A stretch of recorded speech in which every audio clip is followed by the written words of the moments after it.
биыл 130 жылдық мерейтойы. Қайырлы күн, қадірменді көрермен қауым.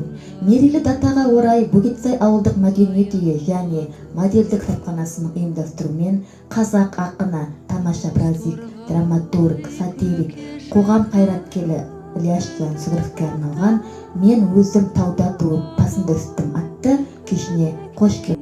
Танушы, музейс қайраткері, ақын, драматург өте керемет. Осыны жас буындарға насихаттау мақсатында біздің міндетіміз сол бүгінгі жалған айыппен тұтқындалады. 1938 жылы 26 ақпан ату жазасына кесілді. 1958 жылы толық ақталды. Өлең жазуды 1912 жылы бастаған оның Балдырған, Қызыл жалау атты өлең дәптерлері кейін 1957 жылы ұлттық кітапханадан табылды.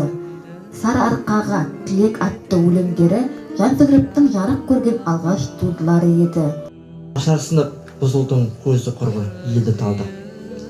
Еңбекке жалқауландың екі қолым, тілейсің жылы суға дәйім алмақ. Сырласып сыбыр мені сылқыл жасап, құлағым қоқыл болды. 1930 жылы жазылған басында Еңбекші қазақ газетінің бірнеше шығарылымдарына жарияланып, 1933 жылы Семейде және 1936 жылы Алматыда кітап болып басылды. Рүстем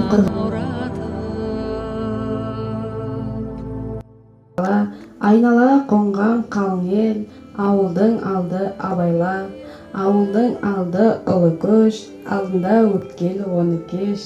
Аяғым тамеді, қара қайдың бойында бір талай ел бар еді. Жайғанымыз мал еді, өзімізде мал едік.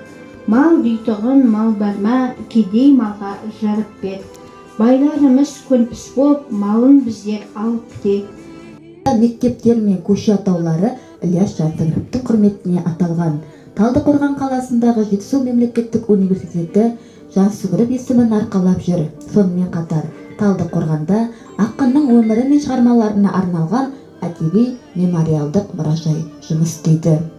Кешімізді аяқтай отырып, әрмен қарай қазақ поэзиясының құлагері атты кітап көрмесімен жалғасады. Келесі кездескенше күн нұрлы болсын.